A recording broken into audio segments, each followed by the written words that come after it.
Hello दोस्तों, आप सभी का स्वागत है हमारे YouTube चैनल फैंटास्टिक मैथमेटिक्स में। तो चलिए आज हम क्लास 10th मैथमेटिक्स का चैप्टर 4 क्वाड्रेटिक इक्वेशन की एक्सरसाइज 4.3 का एग्जांपल नंबर 8 करेंगे। एग्जांपल नंबर 8 हम क्यों कर रहे हैं? क्योंकि यहाँ पे थोड़ा सा ना ज्योमेट्री यूज हो रही है। मतलब एक सर्कल है जिसके अंदर ट्रायंगल दे रखा है। शेप अगर आप देखोगे आपके एनसीईआरटी में जो देख रखी है, वहां पे जो फिगर है उसमें देखो तो एक सर्कल है, उसके अंदर आपको क्या दे रखा है? एक ट्रायंगल बना के दे रखा है और वहां पर उसकी सिर्फ हाइपोटेनस दे रखी है जो कि क्या है? 13 है। उसकी दो साइड्स आपको नहीं दे रखी और इन्होंने कहा है कि क्या ऐसा एक ट्रायंगल बन सकता है, और वहां पर एक सिनेरियो मतलब एक आपको कंडीशन दे दी है जिसके बेसिस पे ये जो फिगर बनी हुई है। ठीक है, तो पहले हम वो जो कंडीशन है वो पढ़ते हैं। अगर ऐसा हो सकता है या नहीं हो सकता है वो हमें कैसे पता चलेगा? पहले हम इस कंडीशन से क्वाड्रेटिक इक्वेशन बनाएंगे। क्वाड्रेटिक इक्वेशन बनाने के बाद, जिसका हमने अभी तक इससे पहले वाली वीडियो में क्या पढ़ा, नेचर ऑफ फ्रूट्स, उसमें एक टॉपिक आया था डिस्क्रिमिनेंट। डिस्क्रिमिनेंट निकालेंगे जिसकी वैल्यू क्या होती है? d is equal to b square minus 4ac।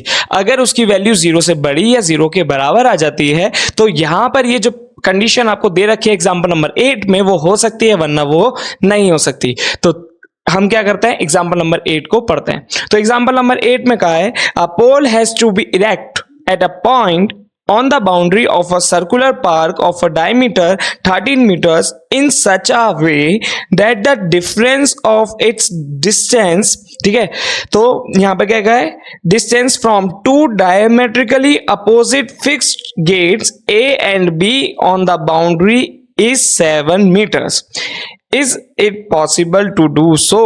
If yes, at what distance from the two gates should be the pole be erect? ठीक है, तो यहां पर क्या बोला गया है कि एक आपका सर्कल की फिगर में है ना, सर्कल की शेप में एक पार्क है जिसमें क्या है, आपकी बाउंड्रीज पे 3 पॉइंट दिखाए गए हैं। एक पॉइंट है A, एक पॉइंट है आपका B और एक पॉइंट है आपका क्या सा P।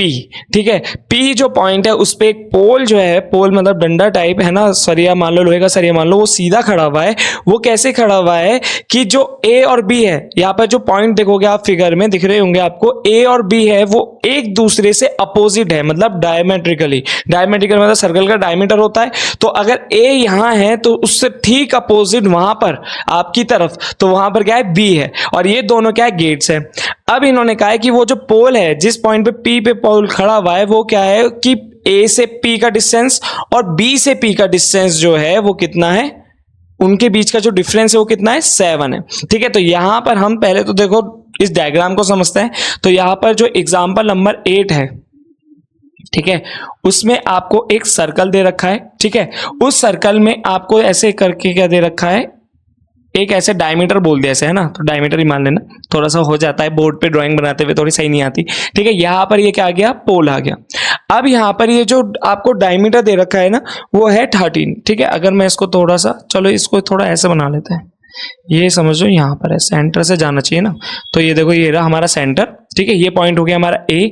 अब यहां से A से P की दूरी, ठीक है, और P से B की दूरी। ठीक है, ये क्या दे रखा है? अगर A और B के बीच की दूरी तो मुझे 13 दे रखी है अगर आप डायग्राम में देखो, पर A और P की और P और B की लेंथ नहीं दे रखी, पर रिलेशन दे रखा है क्या, कि जब हम इन दोनों के बीच का डिफरेंस, मतलब AP और BP के बीच का डिफरेंस कितना दे रखा है? 7।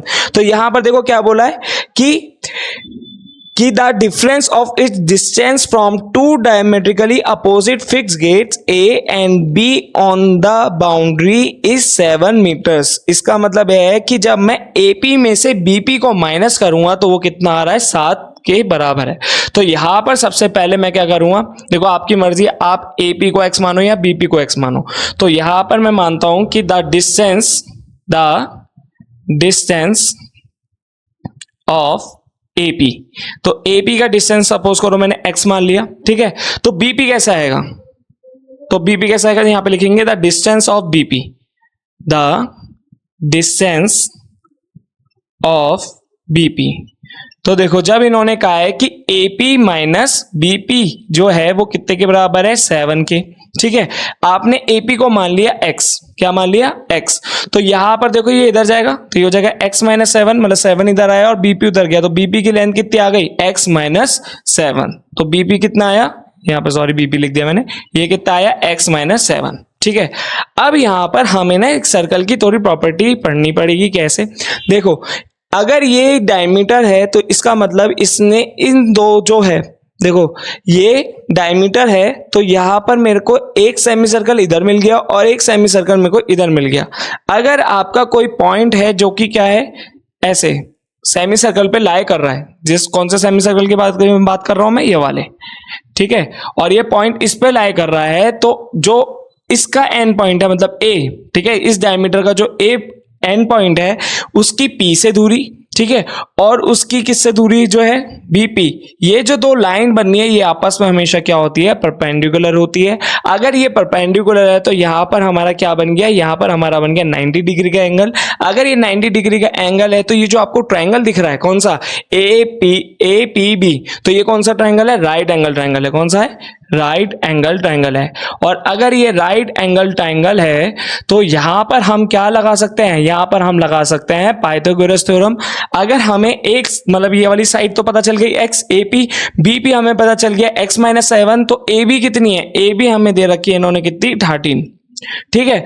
अब मैं इसको किस में रखूंगा, पाइथागोरस थ्योरम में, तो यहां पर लिखेंगे बाय पाइथागोरस थ्योरम, तो बाय पाइथागोरस थ्योरम, ठीक है, वो मेरी क्या होती है, वो होती है h square is equals to p square plus b square, ठीक है। अब यहां पर एच स्क्वायर मतलब हाइपोटेनस, हाइपोटेनस ये हो गई तो ए पी की वैल्यू रखेंगे हम यहां पर, तो 13 का स्क्वायर पी स्क्वायर, तो यहां पर देखो अगर हम मैं बीपी को परपेंडिकुलर मान लूं तो पी स्क्वायर की वैल्यू क्या आ जाएगी मेरी, एक्स माइनस 7 का स्क्वायर, ठीक है।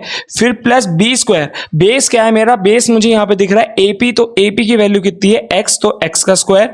अब मेरे को यहां पर इनके स्क्वायर खोलने हैं तो देखो क्या आएगा, एक्स मतलब 13 का स्क्वायर कितना होता है 169, यहां पर एक्स माइनस 7 का स्क्वायर, तो यहां पर एक्स माइनस 7 का स्क्वायर मतलब ए माइनस बी का होल स्क्वायर, तो ए माइनस बी का होल स्क्वायर खोलूंगा तो मेरा कितना आ जाएगा एक्स स्क्वायर प्लस 7 का स्क्वायर होता है 49, ठीक है, फिर माइनस 2ab मतलब माइनस 14x, ठीक है, 2 रखोगे वहां पर, फिर 7 फिर x, ठीक है, तो 2ab फिर प्लस एक्स स्क्वायर, ठीक है। जब एक्स स्क्वायर और एक्स स्क्वायर ऐड होंगे तो 2x स्क्वायर, ठीक है, फिर यहां पर हमारी सेकेंड वाली एक्स वाली टर्म आ जाएगी मतलब माइनस 14x, फिर क्या होगा, ये प्लस का 49 और ये जो 169 है वो उधर जाके माइनस का 169 इधर आ गया, इज इक्वल टू 0। इस केस में क्या होगा, देखो 169 में से 49 को हम क्या करेंगे, सब्ट्रैक्ट करेंगे, तो यहां पर हमारा आएगा 2x स्क्वायर माइनस 14x, फिर यहां पर प्लस माइनस माइनस ही होगा, तो देखो 169 में से जब 49 जाता है तो हमारा कितना बचता है 120, वो क्या आएगा माइनस का। अब यहां पर मुझे क्या मिल गई, ये क्वाड्रेटिक इक्वेशन मिल गई। इसी की डिस्क्रिमिनेंट में, इसी में मैं क्या करूंगा, डिस्क्रिमिनेंट की वैल्यू निकालूंगा, जो कि फॉर्मूला लगाऊंगा पहले मैं, ठीक है। अगर वो क्या आ जाते हैं 0 से बड़ी या 0 के बराबर, तो जब ही ये जो सिचुएशन है वो पॉसिबल है, वरना वो सिचुएशन पॉसिबल नहीं है। तो करके देखते हैं। तो डिस्क्रिमिनेंट क्या होता है हमारा d, उसकी वैल्यू क्या होती है बी स्क्वायर माइनस 4ac, मतलब उसका वैल्यू निकालने के लिए हम ये वाला फॉर्मूला लगाते हैं।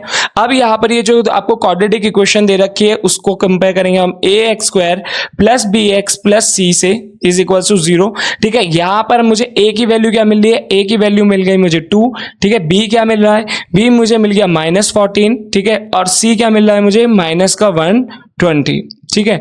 अब मुझे यहां रखनी है तो देखो b की जगह पर क्या आ जाएगा माइनस 14 का स्क्वायर, फिर माइनस 4 इंटू a की जगह पर 2 और c की जगह पर माइनस का 120, तो यहां पर देखो 14 का स्क्वायर करेंगे हम, तो 14 इंटू 14 तो कितना हो जाएगा 4 4 जा 16, 4 1 जा 4 प्लस 5, ठीक है, यहाँ पर 4 और यहाँ पे 1, तो ये आ गया 196, ठीक है। तो यहाँ पर मैंने लिखा 196 माइनस माइनस प्लस, ठीक है, 2 4 जा 8, ठीक है, 8 की मल्टीप्लाई किससे करनी है 12 से कर लो, ठीक है। तो यहाँ पर आ गया हमारा कितना 8 2 जा 16, 8 1 जा 8 और ये 9, पीछे लगा देना 0 क्योंकि ये 120 था, तो यहाँ पर कितना गया 960। अब देखो उसके बाद क्या होगा, इसमें इसको ऐड करो तो 196 इसमें ऐड होगा, तो यहाँ आया 6, यहाँ पर आ गया 5, यहाँ पर आ गया 11, तो आंसर क्या आया 11 मतलब 1156।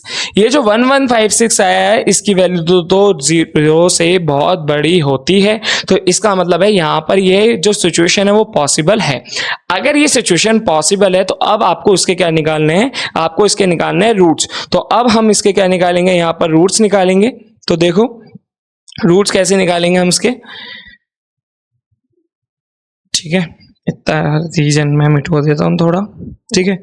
अब देखो यहाँ पर जो मेरी क्वाड्रेटिक इक्वेशन थी वो ये थी, तो इसमें से मैं क्या करता हूँ 2 कॉमन निकाल लो, तो ये हो जाएगा 0 इज इक्वल्स टू, जब मैंने 2 कॉमन निकाला तो ये हो जाएगा एक्स स्क्वायर माइनस 7x, ठीक है, फिर माइनस का 60 इज इक्वल्स टू 0, ठीक है। अब यहाँ पर ये गया 2 जो होगा वो 0 के पावर में, तो 0 हो गया, तो यहाँ पर आया 0 is equals to x square minus 7x minus 60। अब ये आई आपकी फाइनल क्वाड्रेटिक इक्वेशन जो हमने कॉमन निकालकर, ठीक है, उसे 0 के अपॉन में भेज दिया। अब यहाँ पर एक्स स्क्वायर का कोफिशिएंट क्या है 1 है, ठीक है। 1 की मल्टीप्लाई किससे करेंगे 60 से करेंगे, तो हमें क्या मिलेगा 60 मिलेगा। अब 60 के हमें क्या करना है फैक्टर करना है, तो यहाँ पर मैं 60 के फैक्टर करूंगा, तो 2 30 जा, फिर 2 15 जा, फिर यहाँ पर 3 5 जा और 5 1 जा। मुझे क्या चाहिए, मुझे चाहिए 7, तो देखो 7 कैसे आएगा, 7 मेरा आएगा यहाँ पर देखो यहाँ पर मेरा हो गया 2 2 जा 4 और देखो 4 3 जा 12, 2 2 जा 4 4 आया, फिर 4 की मल्टीप्लाई मैंने करी 3 से, तो ये हो गया 12 और 12 माइनस 5, 12 माइनस 5 क्या होता है 7 और 12 5 से कितना होता है 60। तो यहाँ पर मैंने लिखा 0 is equals to x square minus 7 को मैं क्या लिख सकता हूँ 12 माइनस 5 फिर इंटू एक्स माइनस 60। अब यहाँ पर क्या होगा ब्रैकेट खुलेगा, तो ये हो जाएगा x square minus 12x minus minus plus 5x फिर माइनस 60। अब यहाँ पे देखो ये 4 टर्म में बढ़ गया, 4 टर्म में जब बढ़ गया तो मैं क्या करूँगा कॉमन निकालूंगा फर्स्ट टर्म में से, यहाँ पे 0 चलाते रहना। तो यहाँ पर देखो इन दोनों में से कॉमन आया x, तो यहाँ पर बचा x माइनस 12, इन दोनों में से कॉमन क्या आया मेरा प्लस का 5, तो यहाँ पर क्या बचेगा x माइनस 12, ठीक है। ये नंबर हटा देना कभी आपको कंफ्यूजन हो, ठीक है। तो यहाँ पर ये मैंने हटा दिया, तो यहाँ पर मेरा क्या बचा, यहाँ पर बचा मेरा x माइनस 12। अब देखो ये दो टर्म में बढ़ गया, ठीक है, दो टर्म में जब बढ़ गया तो इनमें से कॉमन क्या आ रहा है x माइनस 12, तो 0 is equals to x minus 12 मैंने बाहर निकाला, तो इस टर्म में से मेरा क्या बचा x और इस टर्म में से मेरा क्या बचा प्लस का 5। अब ये जो लीनियर फैक्टर आए, ये क्या है लीनियर फैक्टर आए, अब इनको सेपरेटली मैं क्या करूंगा 0 के बराबर रखूंगा, तो x minus 12 is equals to 0 और x plus 5 is equals to 0। यहाँ पर x की वैल्यू आ गई 12 और यहाँ पर x की वैल्यू आ गई माइनस 5। अब इस स्टेज पे मुझे क्या डिसाइड करना है, मुझे ये डिसाइड करना है कि मैंने x को माना क्या था, मैंने x को एक लेंथ मानी थी और लेंथ हमेशा किस में ली जाती है पॉजिटिव में, तो इसका मतलब है कि जो AP की जो लेंथ है, मतलब ये जो लेंथ है वो मेरी कितनी आई 12, ठीक है। अब मैं 12 में से जब 7 को माइनस करूंगा तो वो कितना आएगा 5, तो मुझे बीपी की लेंथ कितनी मिल गई 5। तो यहाँ पर हमारा ये जो एग्जांपल नंबर 8 है वो हमने बहुत ज्यादा डिटेल में करने की कोशिश करी है। तो होप आपको हमारी वीडियो समझ आई होगी। अगर आपको हमारी वीडियो समझ आए तो प्लीज हमारी वीडियो को लाइक करें, हमारे चैनल को सब्सक्राइब करें, अपने दोस्तों को जरूर शेयर करें और अगर आपको कोई डाउट हो तो प्लीज कमेंट करके बताएं। Thanks for watching.